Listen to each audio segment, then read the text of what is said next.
And welcome to the Milo Beasley Show. This week we're hanging out here with Michael Kingston. How you doing, buddy?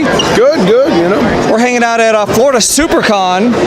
It's packed and you're here at your booth, the Headlocked booth? Yes. Yeah, and man, you've been at this. I remember I ran into you a couple of years ago when you were first starting the books.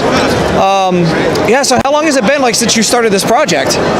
About 9 years, give or take. 9 years. That's a long time. I commend you on keeping with it. 9 years is a long time to do anything. Sure. I mean, it wasn't as involved as it was now. I mean, when you're starting out, but right. It's crazy now. It's ridiculous. This is I've been on the road 16 out of the last 18 days doing conventions and stuff, slinging funny books. So whereabouts have you been? I was in Raleigh, and then I flew from Raleigh to San Diego, and then I was in San Diego for a week because that show was a monster. You did Comic-Con? Yeah, with Ric Flair, and that was crazy. 8-year-old me is losing his mind.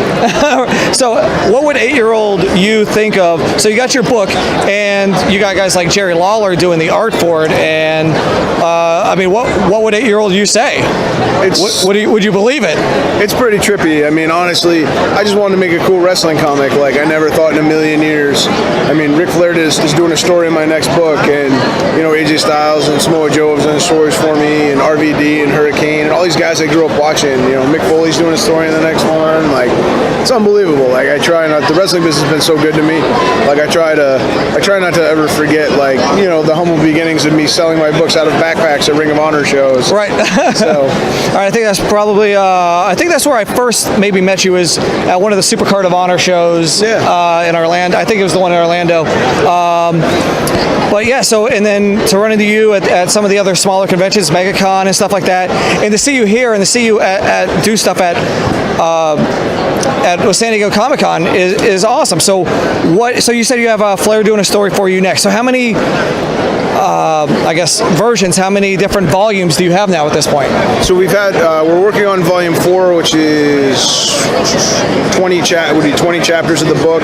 I produce 6-page monthly mini comics for WrestleCrate that I co-write with different guys. This month's is a story I did with Hurricane. Next month's is Donovan Dijak. Donovan is pretty cool. So is there somebody who you would like to work with that you haven't worked with yet? Definitely Paul Heyman is a guy I'd like to do something with, and probably Kevin Owens. I had missed out on getting to work with him because part of the problem is it takes a while for us to produce books, and then guys sign in the middle. So I had Nakamura lined up for a story, and then he signed, and then we couldn't really do it after that because I wasn't fast enough. So it's there's a couple of guys I missed, but I'm actually doing some scripts for the WWE comic, which has allowed me to circle back around and work with some guys. So I co-wrote a story with AJ, and I'm doing one with Joe and with Finn. So I missed out on getting to do something with Finn back in the day. So now we get to circle around and do something related to That's awesome. WWE. So what is your dream job within the business? Is it doing what you're doing now, with your own book, or would you like to sign and do a wrestling book with Marvel or something where maybe you don't have as much control, but it's still a bigger stage? I mean, it's kind of funny that you say that, but I can't really say much more than that. But you're almost not too far off from something else the groundwork is. Hashtag no spoilers. But it's not something. I mean, I'm still going to do it all. Right. But by the end of the year, I'll probably be producing comics for 4 different companies. One of which is obviously me, but then WrestleCrate, Boom for WWE, and then a as of yet unnamed 4th company that is very distinguished, shall we say. A thing we like to do here on the Milo Beasley Show is called the Top 5. Ask a random question. But if you were going to make a superhero team, we're here at SuperCon, if you're going to make a superhero team out of professional wrestlers, past and present, what would that 5-person Avengers, Ring Avengers, what would that be? All right, so you got to have size. So right off. Right, you got to have the Hulk character. Big show. You got to have the Wild Man. So I'm saying Bruiser Brody. He's my Wolverine. He's a big guy too. So he's big, but he's also crazy. Yes. One of my favorites. You got to have a tactician. So maybe I think Tully Blanchard might be a good leader for the team. Okay. and then maybe you know, the Young Bucks, fast little, you know, high flyer dudes that They just super kick. right, that super kick everybody. Super kick Hitler. That's a whatever. crazy, yeah. That's a crazy team. So you said Big Show, Bruiser Brody, Tully Blanchard, and the Young Bucks. Yeah, it's a pretty whacked out team. How I don't want to get sidetracked off of that, but how cool is it that the Young Bucks and the Bullet Club have their merch at Hot Topic? How cool is that? Do you see more things like that in the future for wrestling? I mean, I think anybody, I think the best part about that, like, I love guys like that because, I mean, I was told no by everybody when I started. Like, I had to drag Headlocked on my shoulders to where it is now, like, just by, you know, going to wrestling shows and selling my books. Like I said, I mean, I had a guy from a large comic company straight laugh in my face when I pitched Headlocked to him back in the day. So I've got a ton of respect for guys that find their own path. Guys like Cabana and Joey Ryan and the Bucks and Cody that, you know, are finding success outside of the machine. Like, I think that's amazing. That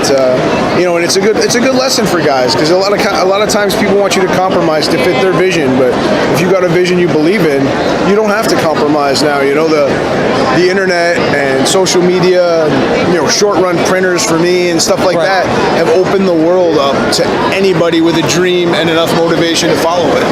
I don't know if I could have said that better myself. Real quick before we wrap up, where can folks find you on social medias? All of my stuff is Headlocked Comic. It's Facebook, Twitter, Instagram. It's all run by me, so if anybody's got questions or wants to know where we get the stuff, that's our website. You can order the books. You can get them from us at shows.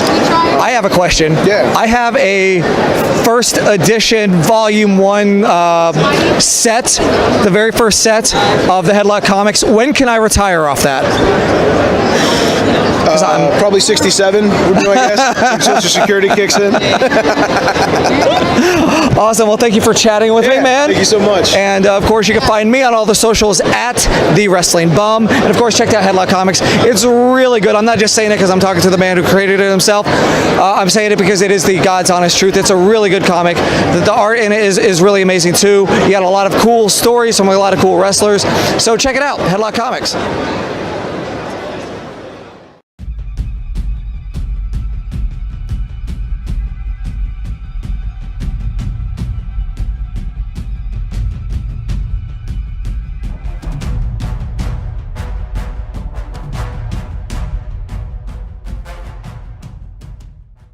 Yay, I'm entertaining.